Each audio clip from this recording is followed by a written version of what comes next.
Patricia, aka the Disney Chef, and I am here with my first video for the website. I'm very excited, and I hope to make this a more regular offering in the future because I would love to show people how I actually make some of the recipes that I feature on the blog.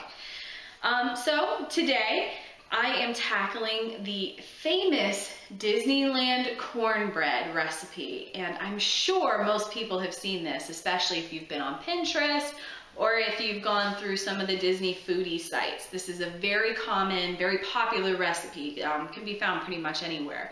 In fact, for 2012 and 2013, it was one of the most pinned recipes of the year on Pinterest, which is pretty incredible. Doing a little bit of research on it, I kind of have reservations as to if this is an actual Disneyland or Disney World recipe. I know people claim that it is, but I have about a half a dozen recipes, different cornbread recipes from Disneyland, Disney World, and Disney Cruise Lines, and none of them call for the secret ingredient that this cornbread has.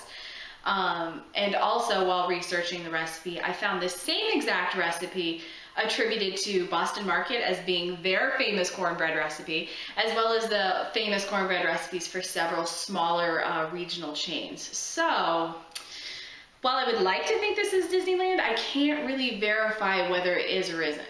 But I decided to make it anyway because it is such a popular recipe. It is featured everywhere, and it is often attributed to, or it is most often attributed to Disneyland. So let's get started.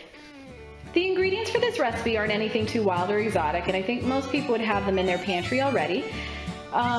What you're doing is you're preparing each mix according to the directions on the back, and then you combine them together, the two mixes together, just before baking, so that you can get that soft cake-like consistency that Disneyland is so famous for with their cornbread. To make the jiffy, what you'll need is 2 eggs, 2/3 cup of milk, and then to make the cake mix that I have is 1 cup of water, 3 eggs, and 1/3 of a cup of softened butter.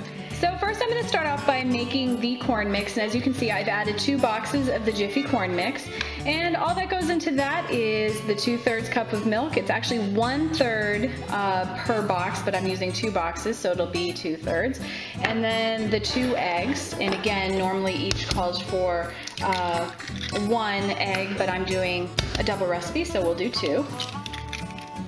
And then I'm going to break out my famous duck whisk.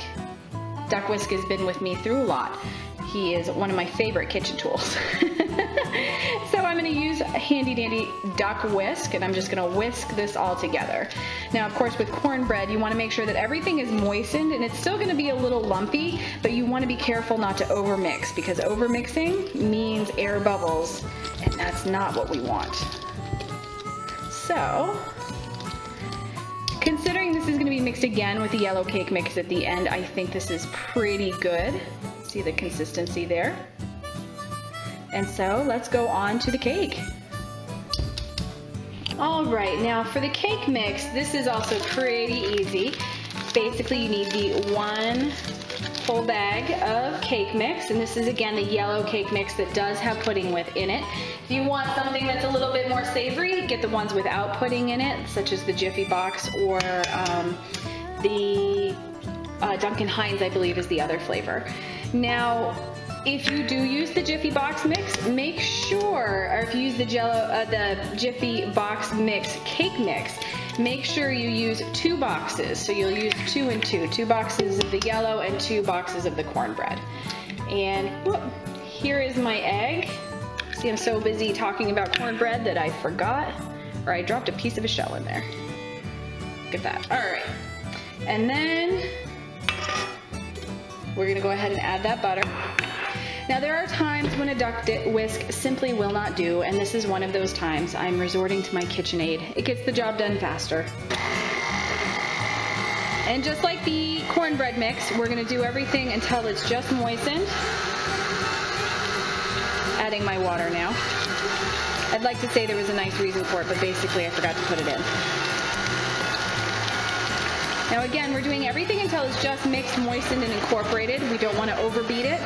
This, however, will not be as lumpy as the cornbread. Mine always still has lumps in it, and since it has softened butter in it, there are still going to be some lumps in it. It's not going to be 100% velvety, but it should be most of the way there. And there you can see the yellow goldeny cake mix. It still has a little mixing to go, but I'm going to be adding that corn muffin mix to it. So like I undermixed the corn muffin, I'm going to undermix this a little bit too. Alright, so here I have my cornbread mix right there and my cake mix, and all that's left to do is to simply combine it all together. So we're going to transfer duck whisk over into our cake mix container, and I'm going to give this a little bit of a mix. I want to make sure it's all fully mixed up, and you can see this makes a ton of cornbread mix.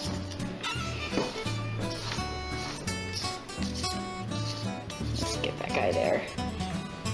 Now, looking at the consistency of it, it is still more like a cornbread mix than a cake mix. It's still very heavy, very kind of dense. There's a lot of lumps to it. Make sure we get on the bottom. All right, so now we're going to pour into our baking pan, and I'm using my Mickey casserole for this because why not? And let me turn here so you can see what's going on. I'm not going to fill it all the way because this does spread pretty considerably. There's a lot of rising to this. So I'm going to fill it maybe just about, whoops, halfway. All right, here it is, ready to get thrown into the oven, and this will be going into a preheated oven. Should be preheated to 350 degrees, and you'll bake it for about 30 minutes. You can see, look at how much that thing, it rises so high. It actually got rising cracks in it. So, go ahead and take that out. And there it is, the finished product. So here it is, all sliced up and ready to serve. Let me lower it down here like that. It is incredible. It has got this airy cake-like texture to it while still tasting exactly like cornbread. You can't tell at all that there's any sort of cake mix in there. My only thing is I think it needs maybe a touch of sugar. But other than that, I think this is very nearly the perfect cornbread. And judging by the fact that I only sliced it about, I don't know, 10 minutes ago, and there's already 5 slices missing, I think that's a pretty strong indication that this is some incredible cornbread. I mean, watch this. This is like, look at it. That is incredible. So, thank you very much for following along with the Disneyland cornbread recipe. I hope you try it and leave me a comment. Let me know how it turns out.